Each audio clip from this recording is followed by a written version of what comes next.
Chapter 3. The Fastest Kid in the 5th Grade. Jess didn't see Leslie Burke again except from a distance until the first day of school, the following Tuesday, when Mr. Turner brought her down to Miss Myers' 5th grade class at Lark Creek Elementary. Leslie was still dressed in the faded cutoffs and the blue undershirt. She had sneakers on her feet but no socks. Surprise swooshed up from the class like steam from a released radiator cap. They were all sitting there primly dressed in their spring Sunday best. Even Jess wore one pair of corduroys and an iron shirt. The reaction didn't seem to bother her. She stood there in front, her eyes saying, "Okay, friends, here I am," in answer to their open-mouthed stares, while Miss Myers fluttered about trying to figure where to put the extra desk. The room was a small basement one, and 5 rows of 6 desks already filled it more than comfortably.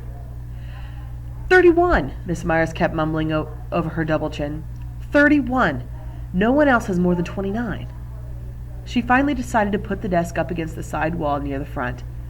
"Just there for now, Leslie. It's the best we can do for now. This is a very crowded classroom." She swung a pointed glance at Mr. Turner's retreating form. Leslie waited quietly until the 7th grade boy who'd been sent down with an extra desk scraped it into position hard against the radiator and under the first window. Without making any noise, she pulled it a few inches forward from the radiator and settled herself into it. Then she turned once more to gaze at the rest of the class. 30 pairs of eyes were suddenly focused on desktop scratches. Jess ran his forefinger around the heart with 2 pairs of initials, BR plus SK, trying to figure out whose desk he had inherited. Probably Sally Cook's. Girls did more of that heart stuff in the 5th grade than boys. Besides, BR must be Billy Rudd, and Billy was known to favor Myrna Hauser last spring. Of course, these initials might have been here longer than that, in which case, Jess Aarons, Bobby Greggs, pass out the arithmetic books, please. On the last word, Mrs. Myers flashed her famous first day of school smile. It was said in the upper grades that Miss Myers had never been seen to smile except on the first and last day of school. Jess roused himself and went to the front. As he passed Leslie's desk, she grinned and rippled her fingers low in a kind of wave. He jerked a nod. He couldn't help feeling sorry for her. It must be embarrassing to sit in front when you find yourself dressed funny on the first day of school, and you don't know anybody. He slapped the books down as Miss Myers directed. Gary Fulcher grabbed his arm as he went by. "Gonna run today?" Jess nodded. Gary smirked. "He thinks he can beat me, the dumbhead." At the thought, something jiggled inside Jess. He knew he was better than he had been last spring. Fulcher might think he's going to be the best, now that Wayne Pettis was in the 6th, but he, Jess, planned to give old Fulcher a little surprise come noon. It was as though he had swallowed grasshoppers. He could hardly wait. Miss Myers handed out books almost as though she were President of the United States, dragging the distribution process out into senseless signings and ceremonies. It occurred to Jess that she, too, wished to postpone regular school as long as possible. When it wasn't his turn to pass out books, Jess sneaked out a piece of notebook paper and drew. He was toying with the idea of doing a whole book of drawings. He had to choose one chief character and do a story about it. He scribbled several animals and tried to think of a name. A good title would get him started. The Haunted Hippo. He liked the ring of it. Herbie the Haunted Hippo. Even better. The Case of the Crooked Crocodile. Not bad. "What you drawing?" Gary Fulcher was leaning way over his desk. Jess covered the page with his arms. "Nothing." "Oh, come on, let me see." Jess shook his head. Gary reached down and tried to pull Jess's hand away from the paper. "That Case of the Crooked—" "Come on, Jess," he whispered hoarsely. "I ain't gonna hurt nothing." He inked at Jess's thumb. Jess put both arms over the paper and brought his sneaker heel crashing down on Gary Fulcher's toe. "Yow!" "Boys!" Miss Myers' face had lost its lemon pie smile. "He stomped on my toe." "Take your seat, Gary." "But he—" "Sit down." "Jess Aarons, one more peep from your direction, and you can spend the recess in here, copying the dictionary." Jess's face was burning hot. He slid the notebook paper back under his desktop and put his head down. A whole year of this. 8 more years of this. He wasn't sure he could stand it. The children ate lunch at their desks. The county had been promising Lark Creek a lunchroom for 20 years, but there never seemed to be enough money. Jess had been so careful not to lose his recess time that even now he chewed his bologna sandwich with his lips tight shut and his eyes on the initialed heart. Around him, the conversations buzzed. They were not supposed to talk during lunch, but it was the first day, and even Monster Mouth Myers shot fewer flames on the first day. "She's eating clabber!" 2 seats from where he sat, Mary Lou Peoples was at work being the second snottiest girl in the 5th grade. "Yogurt, stupid! Don't you watch TV?" This was from Wanda K. Moore, the snottiest, who sat immediately in front of Jess. "Yuck! Lord, why can't they leave people in peace? Why shouldn't Leslie Burke eat anything she darn pleased?" He forgot that he was trying to eat carefully and took a loud slurp of his milk. Wanda Moore turned, all priss-faced.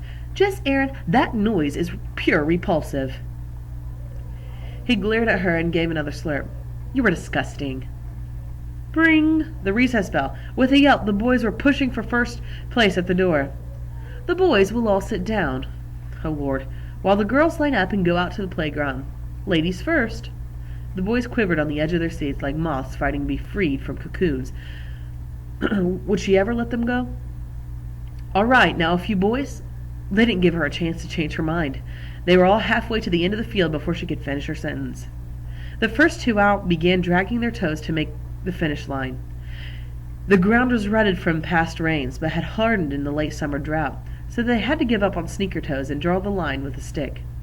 The 5th grade boys, bursting with new importance, ordered the 4th graders this way and that, while the smaller boys tried to include themselves without being conspicuous. Wow. "How many of you guys gonna run?" Gary Fulcher demanded. Me, everyone yelled. "That's too many. No 1st, 2nd, or 3rd graders, except maybe the Butcher cousins and Timmy Vaughn.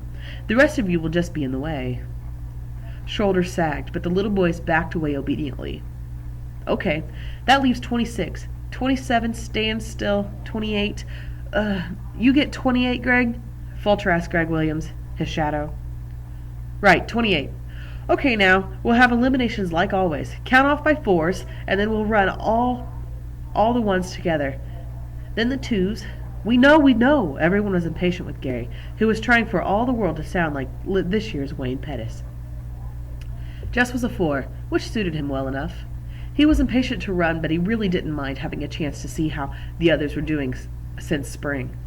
Fulcher was a 1, of course, having started everything with himself. Jess grinned at Fulcher's back and stuck his hands into his pockets of his corduroys, wriggling his right forefinger through the hole. Gary won the first heat easily and had plenty of breath left to boss the organizing of the second. A few of the younger boys drifted off to play King of the Mountain on the slope between the upper and lower fields. Out of the corner of his eye, he just saw someone coming. Down from the upper field, he turned his back and pretended to concentrate on Fulcher's high-pitched commands. "Hi!" Leslie Burke had come up beside him.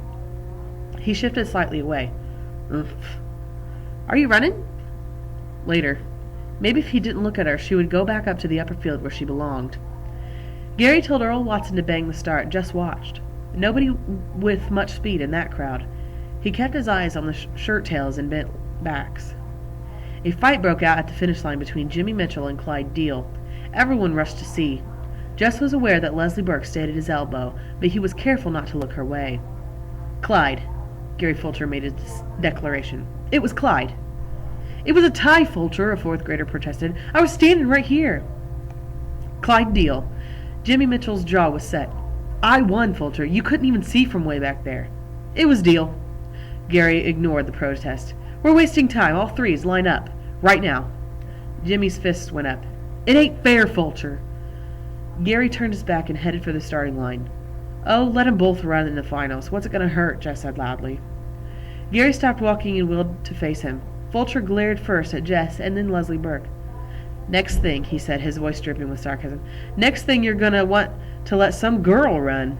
Jess's face went hot. "Sure," he said recklessly. "Why not?" He turned deliberately toward Leslie. "Want to run?" he asked. "Sure," she was grinning. "Why not?" "You ain't scared to let a girl race, are you, Fulcher?" For a minute, he thought Gary was going to sock him, and then he stiffened. He mustn't let Fulcher suspect that he was scared of a little belt in the mouth. But instead, Gary broke into a trot and started bossing the 3s into a line for their heat. "You can run with the 4s, Leslie." He said it loudly enough to make sure that Fulcher could hear.